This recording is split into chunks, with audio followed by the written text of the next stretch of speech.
Badvel municipal workers employees union పట్టణ committee ఆధ్వర్యంలో పారిశుద్ధ్య విభాగంలో వేతనాలు పొందుతూ పారిశుద్ధ్యేతర పనులు చేస్తున్న కార్మికులను పారిశుద్ధ్య పనులకు కేటాయించడానికి తగిన చర్యలు తీసుకోవాలని రాష్ట్ర ముఖ్యమంత్రి, ఉప ముఖ్యమంత్రి, సంబంధిత మంత్రులు, మున్సిపల్ శాఖ ఉన్నతాధికారులకు లేఖల ద్వారా ఫిర్యాదు చేశారు. ఈ సందర్భంగా యూనియన్ ప్రధాన కార్యదర్శి కె నాగేంద్రబాబు మాట్లాడుతూ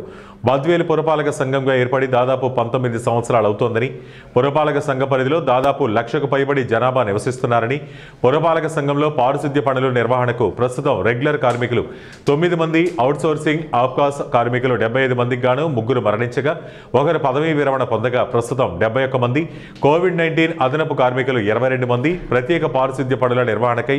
అదనపు కార్మికులు 25 మంది, మొత్తం 127 మంది పారిశుద్ధ్య విభాగంలో వేతనాలు పొందుతున్నారని, 22 మంది వార్డు పారిశుద్ధ్య మరియు పర్యావరణ కార్యదర్శులు మరియు ఒక రెగ్యులర్ పారిశుద్ధ్య మేస్త్రి నిరంతరం పారిశుద్ధ్య పనులపై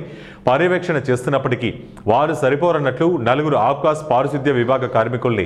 మేస్త్రీలుగా నియమించి మాపై పర్యవేక్షణ చేస్తున్నారని, ఒక కార్మికుని ఆర్డీఓ కార్యాలయంలో స్వీపర్గా నియమించారని, 2 నైట్ వాచ్మెన్లుగా కోర్టు, మున్సిపల్ అధికారులు, స్థానిక ప్రజాప్రతినిధులు వ్యక్తిగత మరియు ఇళ్లలో పనులు చేయించుకోవడంతో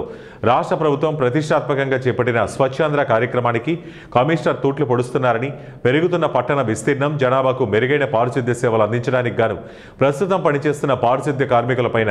అదనపు పనిభారం పడుతూ నిరంతరం తీవ్ర అనారోగ్యాలకు గురవుతూ ఇబ్బందులు ఎదుర్కొంటున్నామని, ప్రభుత్వ కార్యక్రమాలు, ప్రజాప్రతినిధుల పర్యటనలు, పండుగలు, ఉత్సవాలు, జాతరలు, ప్రకృతి వైపరీత్యాలు, వరదలు, సీజనల్ వ్యాధులు సంభవించినప్పుడు పనిచేస్తున్న పారిశుద్ధ్య కార్మికులపైన మున్సిపల్ అధికారులు, వార్డు పారిశుద్ధ్య మరియు పర్యావరణ కార్యదర్శులు తీవ్ర ఒత్తిడికి గురిచేస్తూ సమయపాలన లేకుండా పనులు చేయాలని తీవ్ర ఒత్తిడికి గురిచేస్తున్న నేపథ్యంలో పారిశుద్ధ్యేతర పనులు నిర్వహిస్తున్న పారిశుద్ధ్య విభాగపు కార్మికులందరినీ పారిశుద్ధ్య పనులకి కేటాయించాలని లేఖల ద్వారా రాష్ట్ర ముఖ్యమంత్రి, ఉప ముఖ్యమంత్రి, మంత్రులు, ఉన్నతాధికారులను కోరారు.